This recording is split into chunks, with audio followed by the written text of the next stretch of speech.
নমস্কাৰ, মই জ্যোতিষী মিণ্টু শৰ্মা।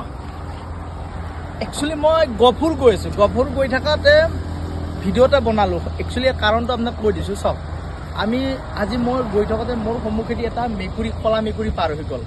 কিন্তু আমাৰ বহুত ভাগ মানুহে এনেকৈ গাড়ী লৈ গৈ থাকোঁতে কেতিয়াবা মেকুৰী গাড়ীৰ আগেদি পাৰ হৈ যায়। তেতিয়া আমি মনটো আমাৰ খুব বেয়া লাগে, খুব কিবা যে এটা অশান্তি ফিল কৰোঁ। ইয়াৰ ধৰি লওক এনেকুৱা নহয় যে মেকুৰীটো পাৰ হ'লে আমাৰ কেতিয়াবা বিপদ হ'ব পাৰে, এক্সিডেণ্ট হ'ব পাৰে, কিবা এটা হ'ব পাৰে, এইটো তেনেকুৱা ধৰণৰ একো নাই। কিন্তু আমাৰ মনৰ এটা ফিল যে আমি বেয়া পাওঁ যে মেকুৰী এটা পাৰ হৈ গৈছে, হয়তো আমাৰ বেয়া দিন আহিছে বা আজি দিনটোতো যাত্ৰাটো বোলে আমাৰ শুভ নহয়, এনেকুৱা আমাৰ নিজে নিজে এটা ফিল হয়।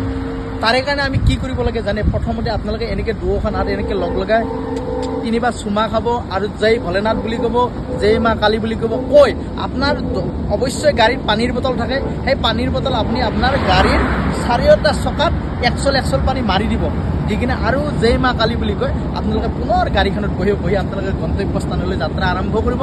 এনেকৈ আপোনালোকে কৰিব, তাত কোনো ক্ষতি নহয় বা মনৰ আপোনালোকৰ যিটো নিগেটিভ ফিলিংছ সেইটো অট'মেটিক আঁতৰাই যাব। গতিকে এনেকৈ আপোনালোকে কৰিব বুলি মই আশা ৰাখিলোঁ।